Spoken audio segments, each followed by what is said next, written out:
अस्सलाम वालेकुम। उम्मीद है आप सब खैरियत से होंगे। बहुत सारा डिले हो गया, कुछ मजबूरियां थीं और कुछ ये है कि पॉसिबिलिटी नहीं बन रही थी रिकॉर्डिंग की। अब इंशाल्लाह हम कोशिश करेंगे कि आपका सेशन जो है पेपर्स वाला वो रेगुलर चलता रहे। तो पहले आपका टाइम बड़ा वेस्ट हो गया, फ़र्दर टाइम वेस्ट नहीं करते, डायरेक्ट पेपर पे चलते हैं। सबसे पहली बात तो ये है कि ये 2020 से स्टार्ट कर रहा हूँ। A2 का मैंने स्टार्ट किया था एक पेपर और आप लोगों का आज से स्टार्ट हो रहा है और उम्मीद है आज ही दूसरा भी शायद अपलोड कर दूंगा, नहीं तो कल हो जाएगा। दूसरा मैंने प्रिपेयर करके रखा हुआ है। तो सबसे पहली बात तो ये है कि वो कहता है जी length mass and temperature are all SI base units. और वो कहता है जी बाकी आप दो लिखें। मैंने आपके लिए चारों लिख दिए हैं क्योंकि आपको पता है बेटे SI जो है वो बेस यूनिट्स वो 7 होते हैं। तो मैंने 7 के 7 ही लिख दिए हैं कि आपके रिवाइज हो जाएंगे। पूछे नहीं है उन्होंने चार, लेकिन आपकी रिवीजन के लिए, क्योंकि हम पेपर सॉल्व करने से ज़्यादा आपका जो है वो सिलेबस रिवाइज़ करना उसमें ज़्यादा इंटरेस्टेड है। तो वो जो जितनी भी अवेलेबल थी बाकी सारी मैंने लिख दी हैं। इसमें सिर्फ एक गलती आप लोगों ने नहीं करनी, बच्चे क्वांटिटीज़ लिखाते हैं, बस ये यूनिट और क्वांटिटी का जो डिफरेंस है वो आपने बड़ा क्लियर याद रखना है। तो यहाँ पे टाइम की जगह पे कहीं जो है वो क्या उसका नाम है बच्चा, ये उन्होंने क्वांटिटीज़ पूछी हुई हैं, तो टाइम की जगह पे कहीं आप सेकंड ना लिख देना, करंट की जगह पे एम्पेयर ना लिख देना, अमाउंट ऑफ सब्सटेंस, ये मैंने क्वांटिटीज़ लिखी हैं। क्वांटिटीज़ और यूनिट्स को आपने मिक्स नहीं करना। सेकंड पार्ट इसका ज़रा देखें, कोई टेक्निकल होगा ना तो बेटे वो उसको ज़रा स्लो डाउन करूँगा। जो बेसिक सीधे स्ट्रेट फॉरवर्ड है उनको भगाता जाऊँगा। ये ना हो कि आप लोगों को खुद टाइम करने जो है वो पेपर सॉल्व करने में कम लगता और मुझे ज़्यादा लग जाए, तो इस वजह से यहाँ पे ज़रा देखें। सबसे पहली बात जी की, वो कहता है जी वैल्यू आपने फाइंड करनी है। फार्मूला उसने खुद ही दिया हुआ था और वैल्यूज़ भी साथ हैं। लेंथ 1.5 मीटर है, 2% अनसर्टेनिटी है, टाइम जो है वो 2.48 है, 3% अनसर्टेनिटी है। तो उसके अंदर मैंने कहा जी ठीक है, उन्हीं के फार्मूला जो है उसके अंदर वैल्यूज़ हम पुट कर देंगे। देखें यूनिट देख लिया करें, समटाइम्स नॉन SI, बहुत रेयर है नॉन SI यूनिट्स के अंदर होता है। अदरवाइज़ जो है वो 95% प्लस क्वेश्चंस AS और A2 फिज़िक्स के मिला के सारे SI सिस्टम के अंदर हैं। तो आपने SI सिस्टम में जाना होता है, मीटर और सेकंड है, कोई कन्फ्यूजन नहीं है। तो 4 × पाई का square multiplied by length divided by time का स्क्वायर, मल्टीप्लाइड बाय लेंथ आ गया डिवाइडेड बाय टाइम का स्क्वायर। सिंपल कैलकुलेशन है, तो आपका टाइम जो है इस चीज़ के ऊपर हम ज़ाया नहीं करते, कैलकुलेटर में आप वैल्यूज़ पुट कर देना। आगे चलें तो वो कहता है जी परसेंटेज अनसर्टेनिटी जी की निकालें। अनसर्टेनिटी अब आसान हो गई हुई है क्योंकि फ्रैक्शनल अनसर्टेनिटी उन्होंने आपके सिलेबस से निकाल दी है। तो इसको ज़रा देखें तो परसेंटेज अनसर्टेनिटी के स्ट्रेट फॉरवर्ड क्वेश्चन आते हैं बेटे। जी जो है वो किस किस पे डिपेंड कर रहा है, लेंथ और टाइम पे। तो मैंने लिखा है कि percentage uncertainty in free acceleration of free fall जैसे हम कहते हैं जी, तो ये आएगा percentage uncertainty in length plus 2 times the percentage uncertainty. Multiplication और डिवीजन के अंदर परसेंटेज अनसर्टेनिटीज़ ऐड होती हैं, ठीक है। और अगर किसी की कोई पावर होती है तो उससे मल्टीप्लाई हो जाती है। मल्टीप्लाई में भी अनसर्टेनिटीज़ प्लस होंगी, डिवाइड में भी प्लस होंगी, ठीक है। सिर्फ पावर्स मल्टीप्लाई हो जाया करेंगी। तो टाइम का स्क्वायर था वो उसके साथ मल्टीप्लाई हो गया, तो 2 × परसेंटेज अनसर्टेनिटी ऑफ टाइम आएगा बस। लेंथ की एज इट इज़ आ गई, ये लेंथ की 2% थी, टाइम की 3% थी, लेकिन उसको 3 से मल्टीप्लाई कर दिया। फिर आपने कहना जी ठीक है ओके, परसेंटेज अनसर्टेनिटी इन जी 8% आ गई। वो कहता है जी एब्सोल्यूट तकरीबन यही परसेंटेज अनसर्टेनिटी, जो अनसर्टेनिटी के क्वेश्चन हैं ऑलमोस्ट उनका सेम ही सीक्वेंस होता है।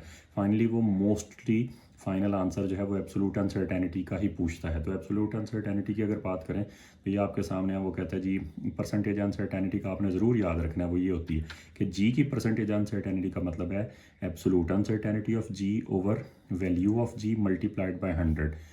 किसी भी क्वांटिटी की अनसर्टेनिटी हो परसेंटेज, तो उसका मतलब होगा डेल्टा जी, मतलब अगर वो कोई क्वांटिटी x है तो delta x by x into 100, फिलहाल तो g है तो delta g by g into 100। Delta g का मतलब है जी की एब्सोल्यूट अनसर्टेनिटी और ये जी की वैल्यू है इंटू 100। हमने पिछले पार्ट में कहा है वो 8% है, तो डेल्टा जी बाई जी, हमें डेल्टा जी ही चाहिए। फाइनल आंसर एब्सोल्यूट अनसर्टेनिटी का वो मांग रहे हैं।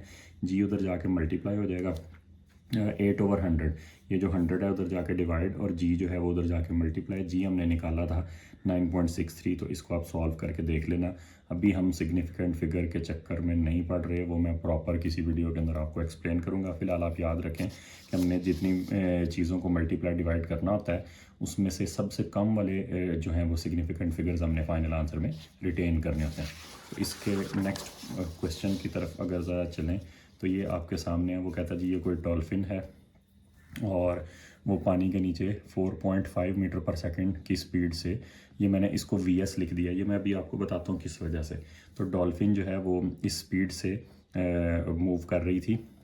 अब एक बात याद रखें, क्वेश्चन का डाटा देख के अगर आपको हल्का फुल्का भी सिलेबस आपकी रिवीजन प्रॉपर हुई है तो आपको क्वेश्चन का डाटा देख के फौरी से समझ आ जाता है कि ये किस चैप्टर का या किस टॉपिक का क्वेश्चन है। तो इस वजह से ये जो सिंबल आप देख रहे हैं ना, मैंने इसको वीएस लिख लिया, ये जब आप पूरा क्वेश्चन देख लेते हैं तो आपको पता चलता है ये डॉपलर्स इफेक्ट का क्वेश्चन है। तो अगर ये डॉपलर्स इफेक्ट का क्वेश्चन है तो फिर तो ये सोर्स की स्पीड होगी। सोर्स कौन है? डॉल्फिन ने आवाज़ प्रोड्यूस करनी है, अभी आप आगे देख लेना चल के। Dolphin emits a sound as it swims directly towards the stationary submerged diver. The frequency of sound heard by the diver is 9560 whatever the speed of the sound is this। तो वो कहता है जी आप फ्रीक्वेंसी निकालें emitted की। अच्छा, अब ये जो फार्मूला ये डाटा शीट में गिवन है, बस आपने देखना है कैम्ब्रिज के जो डाटा शीट है उसके अंदर जो इसके सिंबल्स हैं वो ये वाले हैं। F observed is equal to f into v over v minus या प्लस माइनस आपने डिसाइड करना होता है। उन्होंने प्लस माइनस के साथ इकट्ठा फार्मूला दिया हुआ है। अब इसमें उल्टा हिसाब है, टूवर्ड्स के लिए माइनस है और अवे के लिए प्लस है, क्योंकि टूवर्ड्स में फ्रीक्वेंसी बढ़ जाती है। ये तो आपको कॉमन सेंस की बात है। डॉपलर्स इफेक्ट का ये वाला जो है ये तो आपको वैसे ही पता चल जाएगा कि अगर किसी ने हमारे करीब आना है तो हमें उसकी आवाज़ ऊंची लगेगी, तो इसका मतलब ये है कि फ्रीक्वेंसी ज़्यादा होगी। तो अगर आपने ज़्यादा करना है वैल्यू को, तो जो आपके पास डिवीजन वाला नंबर है उसको ज़ाहिर बात है डिक्रीज़ करना पड़ेगा। कैसे डिक्रीज़ कर सकते हैं? माइनस करके। तो ये जज हो जाता है, इतना कोई इशू नहीं है। और जब मैंने ये क्वेश्चन पढ़ा, आप लोग भी पढ़ेंगे तो आपको अंदाज़ा हो जाएगा कि भाई ये डॉपलर इफेक्ट को क्वेश्चन है, तो इस वजह से मैंने इसको सोर्स की स्पीड कह दिया था। ये ऑब्जर्व्ड फ्रीक्वेंसी है। ये जो हर्ड कह रहा है ना, इसके दो ना मतलब, अब कभी वैसे तो आमतौर पर हर्ड ही कहता है, हर्ड या रिसीव्ड। तो ये जो हर्ड या रिसीव्ड होती है ये ऑब्जर्व्ड आ गई और आपको एक्चुअल फाइंड करनी है बेसिकली। ये जो आपके पास ऑब्जर्व्ड है ये एक्चुअल है, ये वेव की स्पीड है और ये सोर्स की स्पीड है। ठीक है, आपके सिलेबस में सोर्स का ये फैक्टर वैल्यूज़ हैं, सीधी सीधी बिट पुट कर दी 9560। ये तो ऑब्जर्व्ड फ्रीक्वेंसी गिवन है और जो एक्चुअली इमिट हो रही थी पता नहीं कितनी है वो फाइंड करनी है। और वेव की स्पीड 1510 है। पानी के अंदर स्पीड ऑफ साउंड इतनी होती जो भी पानी वहाँ पे था, और 1510 माइनस 4.5। ये अब सिंपल अलजबरा है। देखिए, मैं आप लोगों को चाहता ये हूँ कि हम कम टाइम के अंदर ज़्यादा पेपर सॉल्व कर लें। तो अगर मैं आप लोगों को खुद जो है वो टाइम लगता, फॉर एग्जांपल 1 आवर, और मैं आपको 1 घंटा 15 मिनट में पेपर करवाऊँ, तो फिर क्या फ़ायदा आप लोगों को आगे वीडियो विज़िट करने का। तो इस वजह से स्पीड सिर्फ वहीं पे स्लो डाउन किया करूँगा जहाँ पे वाकई कोई टेक्निकल चीज़ होगी, कोई डिटेल रिक्वायर्ड होगी, एक्सप्लेनेशन। तो फिलहाल हम इसको चलाते जाते हैं। सिंपल अलजबरा, आप उसमें कैलकुलेटर में डाल देना, बस ये माइनस करना है, उधर जाके मल्टीप्लाई। फिर भी मैंने किया हुआ है कि फ्रीक्वेंसी जो है ये कैसे आएगी, ये जो भी होगा ये उधर जाके 1505.5 उधर जाके मल्टीप्लाई हो जाएगा, 1510 उधर जाके डिवाइड होगा, 930 आ जाएगा। आप कैलकुलेटर पे देख लेना। अच्छा, अब ये डॉल्फिन आपको पता है खेल कूद करती है, बच्चे देखने जाते हैं आमतौर पे डॉल्फिन का शो। तो उसने दोबारा किसी बॉल को भी टक्कर मार दी है। सारी बात उन्होंने क्वेश्चन बनाना था, उन्हें एक्चुअल सिचुएशन से कोई सच लेना देना तो नहीं है। तो बॉल ऊपर चली गई है और ऊपर जब वो गई है तो वो कहते हैं जब उस बॉल ने चलना स्टार्ट किया है तो वो 5.6 है। अब ये देखें स्टार्ट, ये देख के सिचुएशन आपको समझ आ जाती है कि बॉल ने जब चलना स्टार्ट किया है पानी की सरफेस से तो उसकी स्पीड ज़ाहिर बात है इनिशियल स्पीड होगी। तो इनिशियल स्पीड को आप लोग यू कहते हैं। ये मैं आपने अब रिवीजन सेशन के अंदर ये जो पास्ट पेपर्स का इसमें आपको ये बार बार बताता रहूँगा कि आप ना अगर सिर्फ प्रॉपर सिंबल्स के साथ वैल्यूज़ को जो है वो नॉमिनेट कर दें, डिनोट कर दें, तो आप समझें आपका 70% क्वेश्चन तो सॉल्व हो गया, क्योंकि आप फार्मूला साइड पे लिखते हैं तो आपको खुद ही समझ आ जाती है कि भाई ये कहाँ पे लगेंगे। जैसे ये आपको अगर समझ आ जाता कि ये यू है और वी 0 होगी, उसने कहा है जी ये देखें assume air resistance negligible maximum height reached by the ball. अब ये आपको ज़रूर पता होना चाहिए बेसिक कॉन्सेप्ट्स में कि जब भी मैक्सिमम हाइट रीच निकालनी है तो हाईएस्ट पॉइंट पे फाइनल वेलोसिटी 0 होती है 1 लम्हे के लिए। तो ये फाइनल वेलोसिटी 1 लम्हे के लिए 0 आ गई, ये आपने ज़रूर ही खुद याद रखना है, ये किसी ने बताना नहीं है आपको। तो वी को अगर आपने 0 कर दिया उसके बाद तो ऐसा इशू ही नहीं रह गया। जो अपवर्ड जाता है उसके लिए आप जी, मैंने इधर एक्सेलरेशन 9.81 लिख तो दिया, प्लस माइनस आपको ओ लेवल में सही पता होता है बच्चों को, आमतौर पे ये इतनी बड़ी कन्फ्यूजन नहीं होती। अपवर्ड वालों के लिए माइनस और डाउनवर्ड वालों जो ऊपर जाते हैं उनके लिए जी जो है वो नेगेटिव एक्सेलरेशन है, नीचे आने वालों के लिए पॉजिटिव एक्सेलरेशन है। अच्छा, अब ये देखें final velocity, initial velocity, acceleration और पूछा डिस्टेंस है, ये होते ही सिर्फ थर्ड इक्वेशन ऑफ मोशन में इकट्ठे हैं। ये चारों चीज़ें सिर्फ थर्ड इक्वेशन ऑफ मोशन में, तो कन्फ्यूजन खुद ही ख़त्म हो जानी करनी थी कि फ़ाइनल वेलोसिटी ऐसी इक्वेशन जिसमें फ़ाइनल वेलोसिटी लग जाए, इनिशियल वेलोसिटी लग जाए, एक्सेलरेशन लग जाए और डिस्टेंस हमें फाइंड करना कि वो जो भी है, तो वो चार चीज़ें सिर्फ थर्ड इक्वेशन ऑफ मोशन में इकट्ठी होती हैं। 2as is equal to v² minus u² किया, 2 इंटू ए की जगह पे -9.81 लगा दिया, डिस्टेंस हमने फाइंड करना है और फाइनल वर्टिकल वेलोसिटी जो है वो आपकी हाईएस्ट पॉइंट पे 0, तभी तो उसने मैक्सिमम हाइट जो है वो पूछी हुई है, और इनिशियल जो है वो आपकी 5.6 आ जाएगा, ये माइनस कैंसिल हो जाएगा और 5.6 और उधर से 2 इंटू 9.81 आ जाएगा। बेसिक मैंने आपको बताया ना बेटे, इन चीज़ों के ऊपर आपका टाइम नहीं लगाऊंगा ताकि आपके मैक्सिमम पेपर्स जो हैं वो कवर हो सकें। तो इसका नेक्स्ट पार्ट ज़रा देखें। कहता जी बॉल ने t इज इक्वल टू 0 पे लीव किया है और reaches its maximum height at t is equal to capital T। जो इंस्टेंट है, जिस इंस्टेंट पे उसने अपनी मैक्सिमम हाइट अचीव किया उन्होंने उसको कैपिटल T कह दिया हुआ है। तो वो कहता है जी आप क्या करें, आप ग्राफ बनाएं। अब एक तो आप मार्क्स भी यहाँ से देख लेते और दूसरा आपको पिछले पार्ट से याद होता कि भाई ये एयर रेजिस्टेंस उन्होंने निगलेक्ट की हुई है। तो जब एयर रेजिस्टेंस निगलेक्ट करें तो ये जो VT ग्राफ होता है ये स्ट्रेट लाइन बनता है। तो ये स्ट्रेट लाइन और अपवर्ड जा रहा है, तो वेलोसिटी मैक्सिमम से क्या हो जानी थी 0, हाईएस्ट पॉइंट पे जाके 0 और स्टार्ट मैक्सिमम से। तो वैसे भी याद रखें वैसे यूनिवर्सली कि VT graph for a body चाहे वो डाउनवर्ड आ रही है अपवर्ड जा रही है, अगर एयर रेजिस्टेंस नेग्लिजिबल है तो स्ट्रेट लाइन आएगा। तो एयर रेजिस्टेंस निगलेक्ट करते हैं तो आपसे कैलकुलेशन करवाते हैं, स्ट्रेट लाइन आनी थी इस तरह से। एक नंबर है कांस्टेंट डेसेलरेशन की वजह से, मैंने साइड पे लिख भी दिया कि भाई क्योंकि कांस्टेंट डेसेलरेशन थी, एयर रेजिस्टेंस निगलेक्ट कर दें तो पीछे जी बचती है, तो जी की वजह से फिर ये आपका ये बन जाएगा। और वो भी माइनस नेगेटिव एक्सेलरेशन है तो उसकी वजह से ये नेगेटिव ग्रेडियंट वाला ग्राफ आया। अब पोटेंशियल एनर्जी है ये सच बेटे बिल्कुल भी, अब इस तरह की चीज़ों को मैं स्किप करवाऊंगा तो आपकी वीडियो जल्दी, आपका पेपर जल्दी कवर हुआ करेगा। ये देखें ना ज़रा, potential energy is equal to mgh। O level के बच्चे बड़े खुशी क्वेश्चन करते हैं, तो आप तो अब AS आप लोगों का माशाल्लाह होने वाला है। Potential energy is equal to mgh आ गया, इसमें मैथ्स उन्होंने दे दिया है जी 9.81 आ गया। हाइट हमने पिछले पार्ट में निकाल ली थी कि उस बॉल ने कितनी हाइट अचीव की 1.6, वो जो थर्ड इक्वेशन ऑफ मोशन लगाई है ना लास्ट पार्ट में हमने, वहाँ से ये आ गया। और उसके बाद वो कहता है state and explain the variation in the magnitude of acceleration of the ball as it rises back towards the surface of the water if air resistance is not negligible. अच्छा जी, फॉल्स बैक, मैं भी कहूँ rise back कैसे हो सकता है। अच्छा फॉल्स बैक, वो कहता है जी वापसी पे अगर एयर रेजिस्टेंस को आप नेग्लेक्ट ना करें। अब देखें जब एयर रेजिस्टेंस को वो कहते हैं ना इंक्लूड करें, तो बेटे फिर वो आपके सिलेबस में होगा सिर्फ थियोरेटिकल क्वेश्चन, कैलकुलेशन वाला वो डिफरेंट तरीके से आ सकता है। नेक्स्ट चैप्टर जो आपका डायनेमिक्स का होता है, काइनेमेटिक्स में ये रेजिस्टेंस निगलेक्ट करनी ही पड़ेगी। अगर ये रेजिस्टेंस उसने इंक्लूड करनी है फिर सिर्फ थ्योरी का क्वेश्चन आ सकता है, कैलकुलेशन का नहीं काइनेमेटिक्स में ना। तो ये मेनली इस क्वेश्चन का मेन पोर्शन काइनेमेटिक्स से था।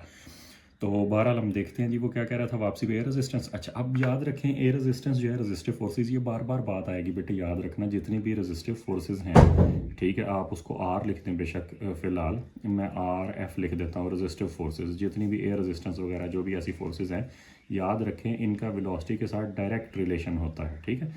जब आप जितना तेज़ भागने की कोशिश करेंगे तो आपको रोकने वाले भी उतने ही तेज़ होते जाएंगे, ये वैसे भी एक लाइफ प्रिंसिपल भी है, ठीक है।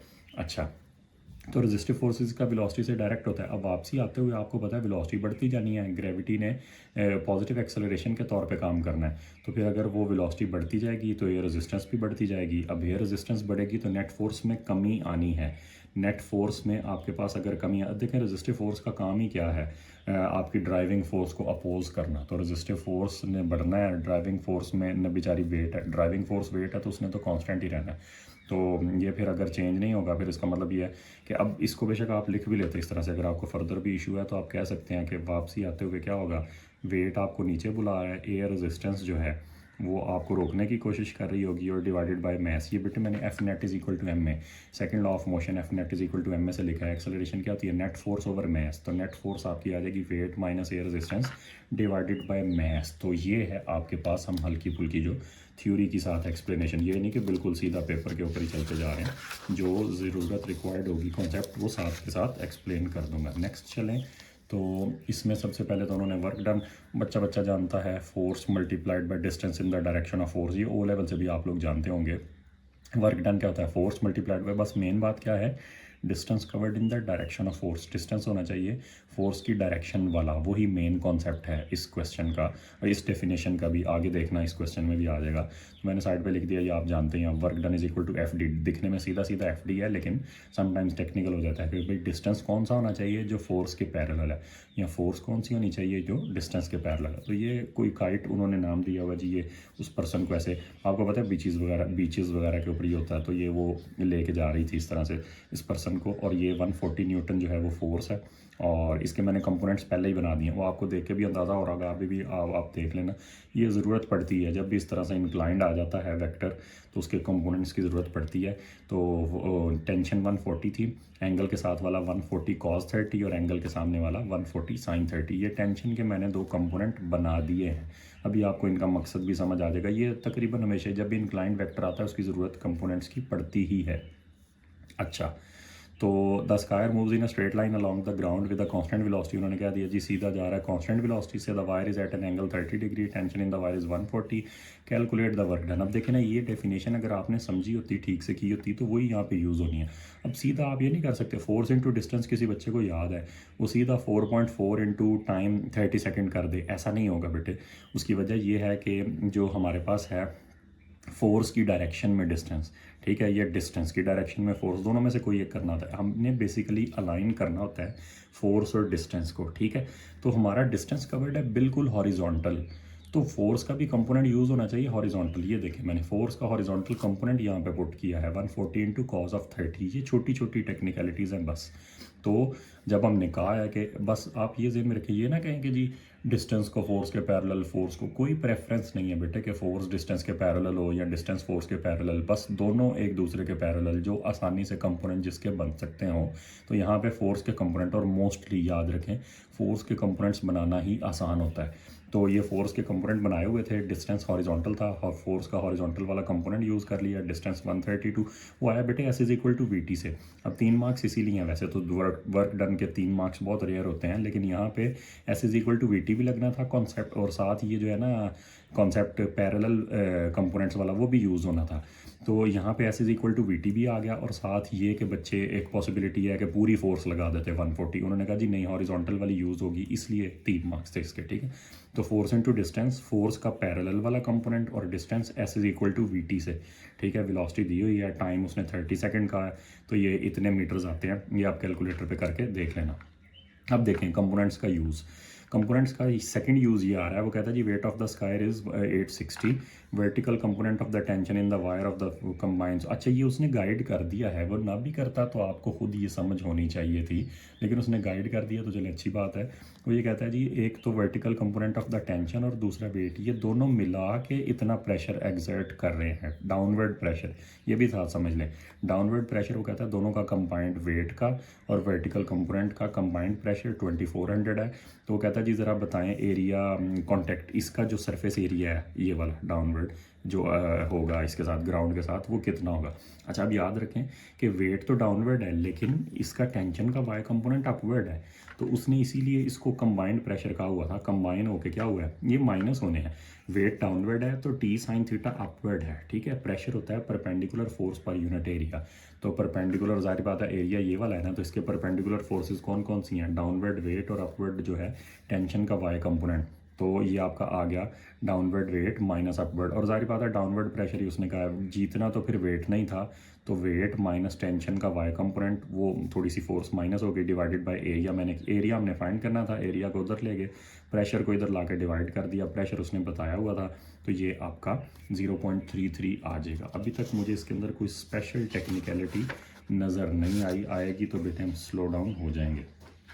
अच्छा अब नेक्स्ट ज़रा देखें तो the wire attach to the kite is uniform, वो कहते हैं जी यूनिफॉर्म वायर है, स्ट्रेस वायर के अंदर इतनी है, तो क्या आप उसका डायमीटर निकाल सकते हैं बेटे। अब इसमें भी फिर ये वाली बात आपने याद रखनी है, ये मल्टीपल टाइम्स इस तरह का क्वेश्चन आया हुआ है। जब भी वायर की स्ट्रेस की बात होगी तो टेंशन स्टैंडर्ड है, उसमें नहीं आपने कंपोनेंट बनाने होते। जब वायर के अंदर स्ट्रेस की बात आएगी तब आपने कंपोनेंट्स नहीं बनाने। तो ये देखें ज़रा, मैं पूरी टेंशन यूज़ करूँगा, आप देखना। वैसे स्ट्रेस का फॉर्मूला आपको पता होना चाहिए, नहीं पता कोई बात नहीं, नहीं, हम हैं ना रिवाइज आपको करवा रहे हैं बार बार। तो स्ट्रेस आपकी आ जाएगी फोर्स ओवर एरिया, और फोर्स यहाँ पे यूज़ हो रही है टेंशन एरिया की जगह पाई डी स्क्वायर ओवर 4। अगर आपको पसंद है पाई आर स्क्वायर कर लें, बाद में डबल करके डायमीटर निकाल लेना, मुझे ऐसे ही पसंद है। उसकी वजह एएस में बेटे ज़्यादातर फार्मूलाज हैं ही डायामीटर की ही फॉर्म में, तो आपको अपने आप को ट्रेन करना चाहिए कि हम डायामीटर के इस फॉर्म में सोचने के आदी हो जाएं, ठीक है। तो वो मैंने एरिया की जगह पाई डी स्क्वायर ओवर 4 किया, ऊपर चला गया, डायमीटर के लिए रीअरेंज कर लिया, डायमीटर इधर डिवाइड था, इधर आके मल्टीप्लाई हो गया। उसके बाद 4 जो था वो तो उधर का उधर ही है, और बस स्ट्रेस ने और डायमीटर ने अपनी जगह चेंज किया, और डायमीटर के स्क्वायर की वजह से स्क्वायर रूट कर दिया। तो ये 4 × 140 और ये 3.14, और ये सारा वैल्यूज़ तो बेटे गिवन थी, तो ये कोई सच टेक्निकल नहीं है, इसलिए हम आगे चलते हैं, आपका जल्दी पेपर कवर हो जाए।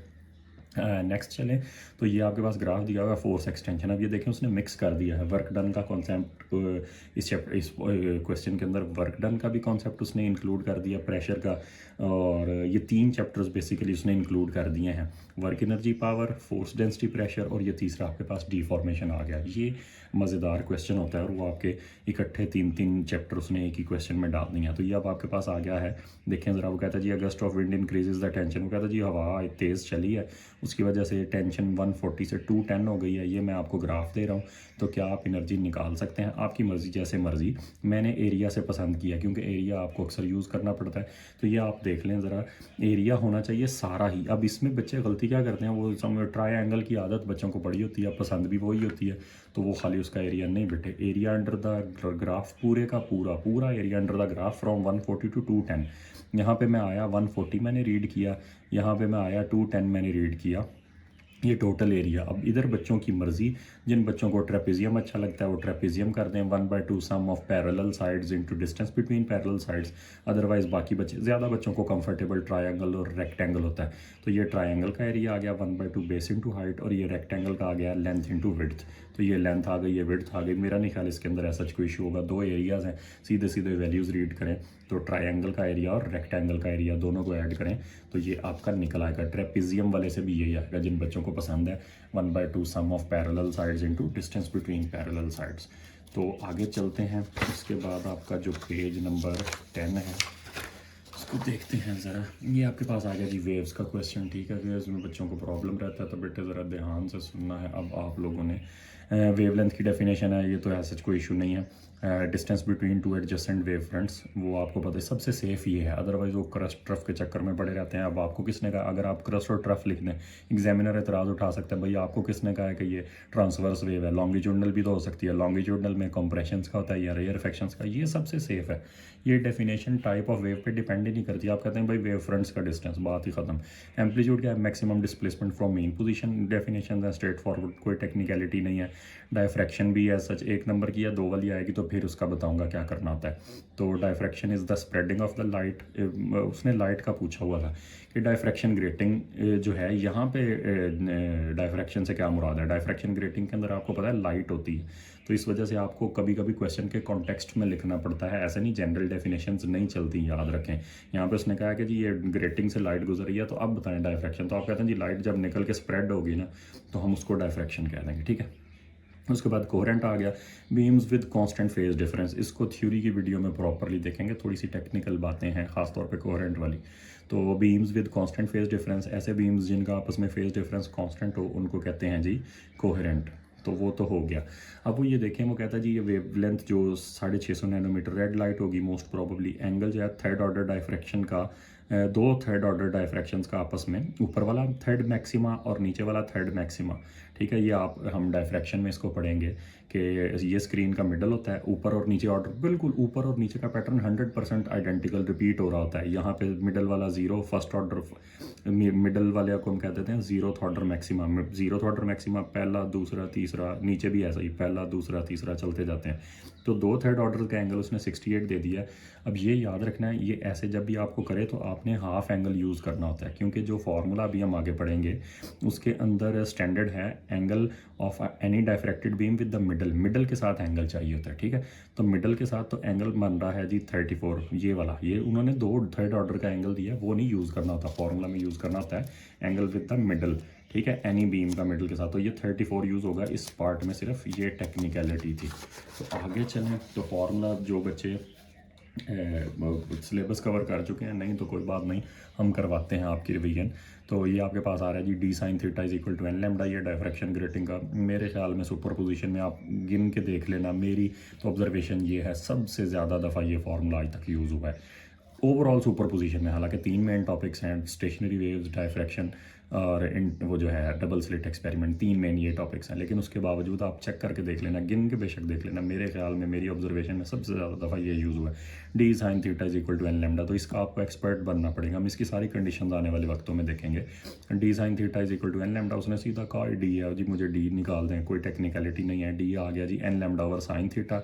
एन ऑर्डर होता है, ये एंगल हमने पीछे डिसाइड किया 34 यूज़ होगा, और लैम्डा उन्होंने बताई हुई थी 650 नैनोमीटर थी, और थर्ड ऑर्डर है, और एंगल आपका 34 डिग्री आ गया। तो ये आपका हो जाएगा। टेक्निकल नहीं है तो बेटे हमें इसमें कोई ऐसा रुकने की ज़रूरत नहीं है। अब ये थोड़ा सा टेक्निकल है। वो कहता है जी मैंने ना रेड लेज़र से रिप्लेस कर दिया है, तो अब मुझे एक बात बताएं कि क्या फ़र्क पड़ेगा। अच्छा, जो है थर्ड ऑर्डर का angle to the third order maxima, third order angle जो है सॉरी मैक्सिमा है, उसके एंगल को क्या फ़र्क पड़ेगा। अच्छा, अब इसमें याद रखें कोई भी लाइट जो है उसका आपने याद रखना रिलेशन क्या है, क्या फ़र्क पड़ता है, ये पूछता रहता है। टेक्निकल है, 2 मार्क्स का होता है अक्सर।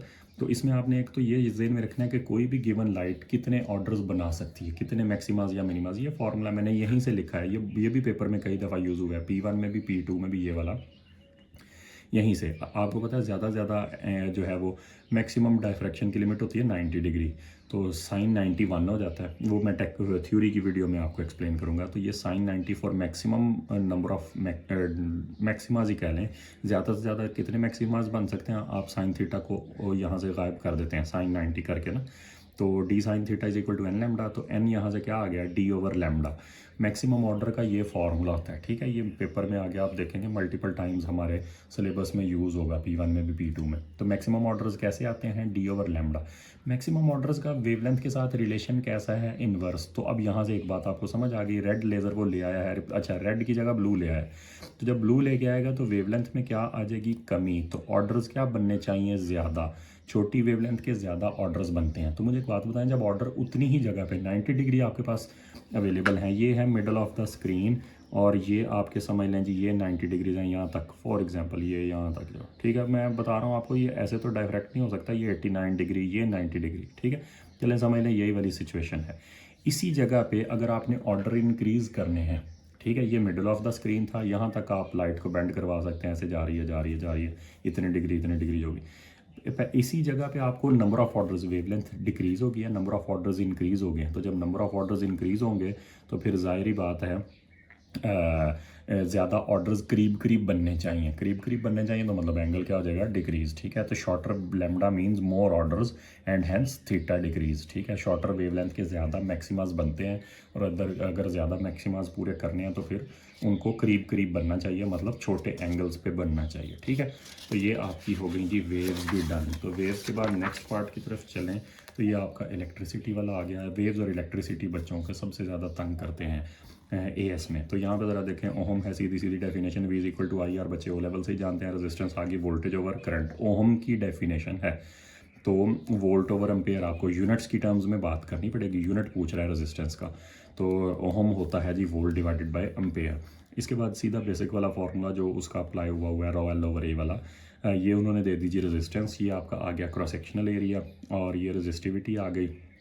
तो फार्मूला आपको बेसिक पता होगा, resistance is equal to rho L over A. नहीं पता तो आप वीडियोस को फॉलो करते रहें, ये आप देखना आपके सारे फार्मूलाज रिवाइज होते जा रहेंगे। Resistance is equal to rho L over A, तो लेंथ क्या आ जाएगी, एरिया मल्टीप्लाई हो गया, रेजिस्टिविटी उधर जाके डिवाइड होगी। सब वैल्यूज़ बेटे सीधी गिवन है।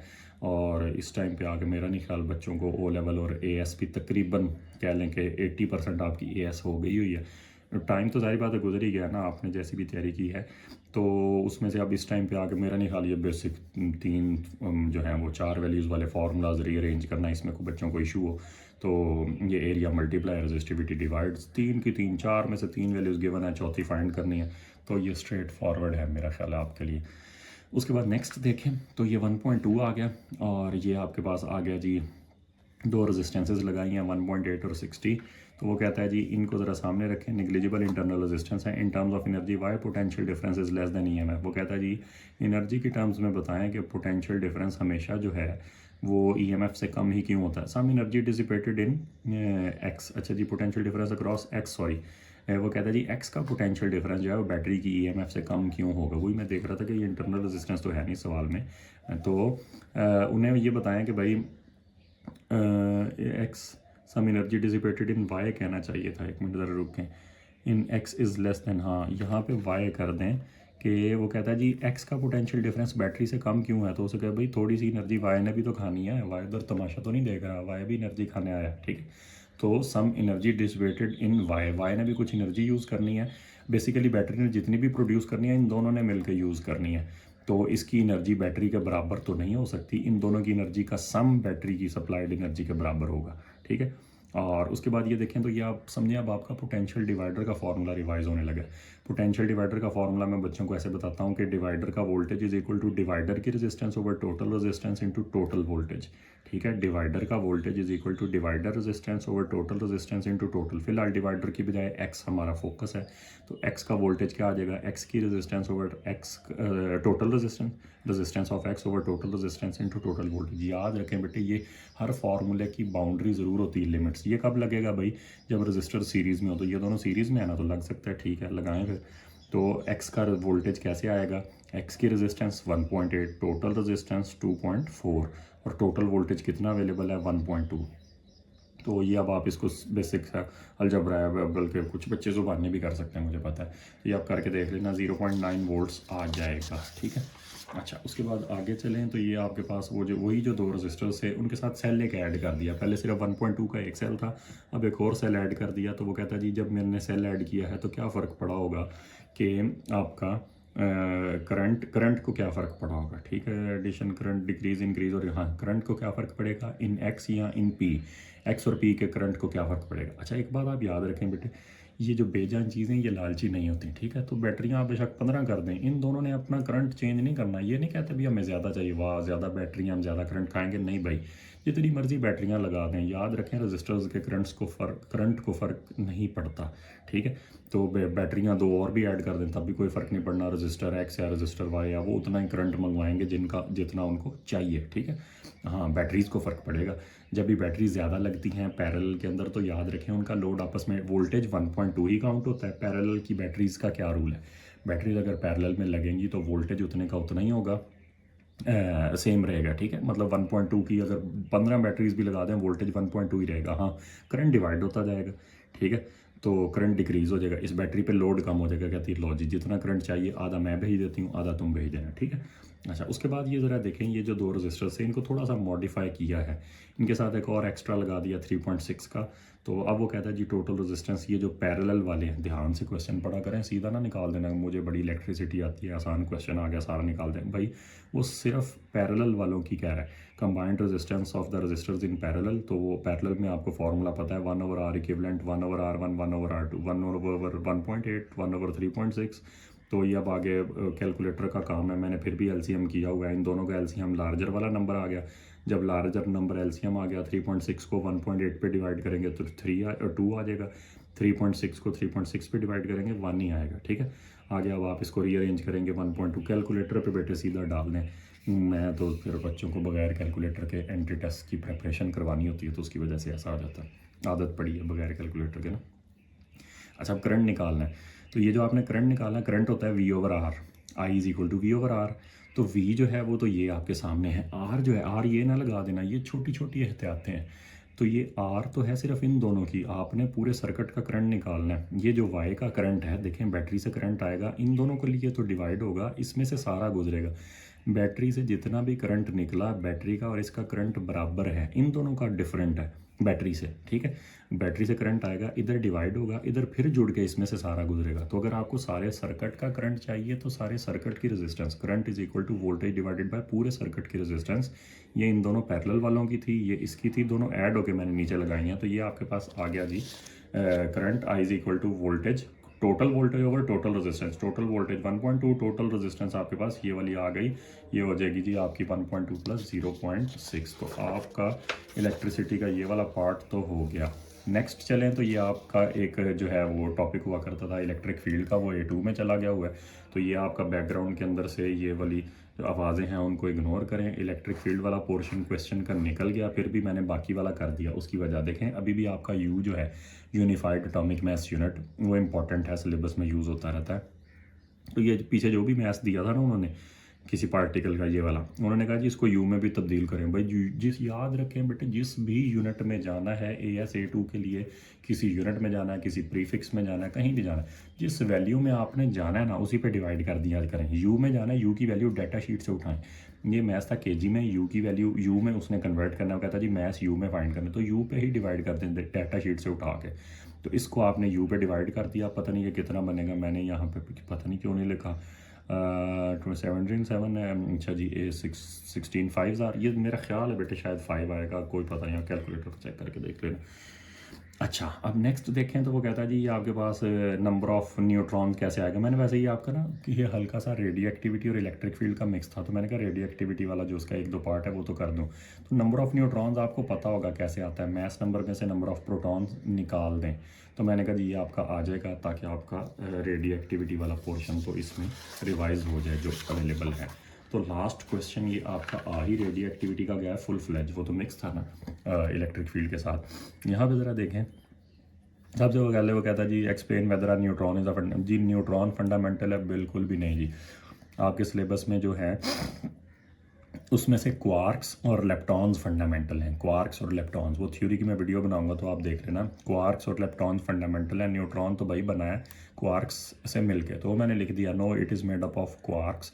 3 क्वार्क से मिलकर ये बना होता है, डाउन डाउन अप, वो हम देखेंगे थ्योरी की वीडियो में। और ये बिल्कुल फंडामेंटल पार्टिकल नहीं होता, ना न्यूट्रॉन ना प्रोटॉन। प्रोटॉन वो कहता है जी वो डिके कर गया है, और डिके करके उसने क्या बनाया है, वो कहता है जी अच्छा ये ना डिके की इक्वेशन मैंने नीचे लिख दी, बड़ी इंपॉर्टेंट है बेटे, ये आपने याद करनी है। प्रोटॉन की डिके भी और न्यूट्रॉन की डिके भी। पॉजिटिव बीटा पार्टिकल कैसे निकलता है, नेगेटिव, जो बीटा डिके है ये उसकी इक्वेशन है एक्चुअली। तो प्रोटॉन जो है वो कन्वर्ट हो जाता है पॉजिट्रॉन में, इलेक्ट्रॉन न्यूट्रिनो में, और न्यूट्रॉन सॉरी, ये इक्वेशन आपने याद करनी है। तो इसमें वो कह रहा था इसमें से लेप्टॉन्स कौन से हैं, इस रिएक्शन में लेप्टॉन्स ये वाले दोनों हैं, पॉजिट्रॉन भी और इलेक्ट्रॉन न्यूट्रिनो भी, ठीक है। ये जो है आपका न्यूट्रॉन और प्रोटॉन, इनको हम कहते हैं हेड्रॉन, ठीक है। तो ये हेड्रॉन्स हैं, वो हम फिर थ्योरी की वीडियो में डिटेल देखेंगे। इनका पूरा वो फैमिली ट्री टाइप स्ट्रक्चर है जो आपने सारा याद करना है। तो प्रोटॉन की डिके भी आपने याद करनी है और न्यूट्रॉन की भी। ये पूरी इक्वेशन याद कर लें एज इट इज़। इसकी सिंबॉलिक फॉर्म भी मैं थ्योरी की वीडियो में एक्सप्लेन करूंगा। तो जो इलेक्ट्रॉन यहाँ पे प्रोड्यूस हो रहे हैं कौन कौन भाई, इसको पॉजिट्रॉन भी कहते हैं, इसको बीटा पॉजिटिव भी कहते हैं। तो बीटा पॉजिटिव कहते हैं, पॉजिट्रॉन कहते हैं। अच्छा मैंने दोनों को ही लिख दिए हैं, बीटा पॉजिटिव भी लिख दिया, पॉजिट्रॉन भी। इधर दूसरा लिखना है बेटे इलेक्ट्रॉन न्यूट्रिनो, ठीक है। इधर दूसरा इलेक्ट्रॉन जो, ये तो दोनों सेम ही लिख दिया मैंने, ये तो बीटा पॉजिटिव या पॉजिट्रॉन एक ही बात है। और दूसरा है इलेक्ट्रॉन न्यूट्रिनो, उसने दोनों पूछे थे इलेक्ट्रॉन, हाँ जी। इलेक्ट्रॉन न्यूट्रिनो प्रोड्यूस होगा, उसे बताएं भाई 7, ठीक है। तो ये दोनों हैं, ये दोनों तो सेम ही हैं जो मैंने लिखे हुए हैं। Part of energy released by the reaction is given to the electrons, वो कहता है जी ये जो इस पूरे रिएक्शन में एनर्जी निकलेगी उसकी कुछ तो इलेक्ट्रॉन्स को मिल गई है। और क्या क्या एनर्जी की फॉर्म्स हो सकती हैं, तो न्यूक्लियर रिएक्शन में जनरली भी याद रखें बेटे, इस क्वेश्चन के अलावा भी गैमा रेज निकल सकती हैं, kinetic energy of the fragments बन सकती है, ठीक है। हीट एनर्जी, साउंड एनर्जी भी अगर एक्सप्लोजन वगैरह समटाइम्स हो रही होती है, ठीक है, लॉस हो सकती है और वो सारा। तो ये कुछ एनर्जी की जनरल फॉर्म्स हैं। तो यहाँ पे बेटे आपका पेपर पूरा हो गया। और अगर मैं वीडियो को देखूँ तो ये बेटे को 38 मिनट्स तो काफ़ी है, ठीक है। मेरा ख्याल है 38 तो नहीं, बल्कि वो स्टार्ट वाला को थोड़ा सा जो मुझे क्लिप माइनस करना पड़ता है स्टार्ट वाला, सारी बात है, उसकी वजह से मुझे लगता है 35-36 मिनट तो ओके है बेटे। इस तरह से अगर आपका चलता रहे तो आपको 75 मिनट्स तो एक पेपर के लिए अलाउड होते हैं, ठीक है। और मैं आपके इंशाल्लाह अगर ये स्पीड देख लें तो हम 75 में 2 पेपर्स कर लिया करेंगे। तो आपने ज़रूर जो है वो इस सीरीज़ को फॉलो करना है, और हमें वैसे भी लाइक और सब्सक्राइब करना है। हम इंशाल्लाह आपका सिलेबस भी पूरा करते हैं, कोशिश करते हैं। नहीं तो रिवीजन तो बेटे शोर शॉर्ट है, सिलेबस वाली गारंटी नहीं है, क्योंकि उसमें भी काफ़ी सारे टॉपिक्स मिसिंग हैं। हाँ, उसमें से आप वो वाले बता दें जो आपको ज़्यादा जो है वो तंग करते हैं, उनकी मैं वीडियोस बनाना साथ के साथ शुरू कर देता हूँ। तो मिलते हैं नेक्स्ट वीडियो में। अल्लाह हाफ़िज़।